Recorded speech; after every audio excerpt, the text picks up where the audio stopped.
ಸರಿ, ಖುಷಿಯಾಗಿರು. ಅಣ್ಣ, ಏನೋ ಸಮಾಚಾರ?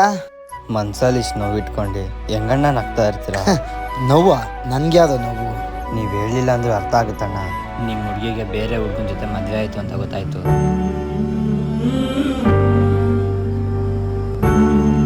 ಬೇಜಾರು ಮಾಡ್ಕೋಬೇಡಿ ಅಣ್ಣ, ಅವ್ರಿಗಿಂತ ಒಳ್ಳೆ ಹುಡುಗಿ ಸಿಗ್ತಾರೆ, ಅವ್ರನ್ನೇ ಮದುವೆ ಆಗಿ. ಎರಡನೇ ಮದುವೆ ಆಗೋಕ್ಕೆ ಮನ್ಸು ಒಪ್ತಾ ಇಲ್ಲ ಕಣೋ. ಇನ್ನೊಂದು ಮದುವೆನಾ? ನಿಮ್ಗೆ ಆಲ್ರೆಡಿ ಮದುವೆ ಆಗಿದೆಯಾ? ನನಗಷ್ಟೇ ಅಲ್ಲ, ಈ ಜಗತ್ತಲ್ಲಿರೋ ಪ್ರತಿಯೊಬ್ಬರಿಗೂ ಕೂಡ ಎರಡು ಮದುವೆ ಆಗಿರುತ್ತೆ.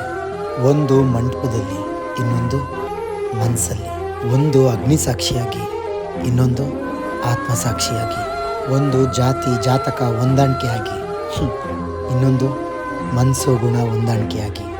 ಒಂದು ಯಾವಾಗಲೂ ಜೊತೆಗೆ ಅದೃಷ್ಟ ಇರೋ ಶಿವ ಪಾರ್ವತಿಯಾಗಿ, ಇನ್ನೊಂದು ಅದೃಷ್ಟನೇ ಇಲ್ಲದೆ ಇರೋ ರಾಧಾಕೃಷ್ಣನಾಗಿ.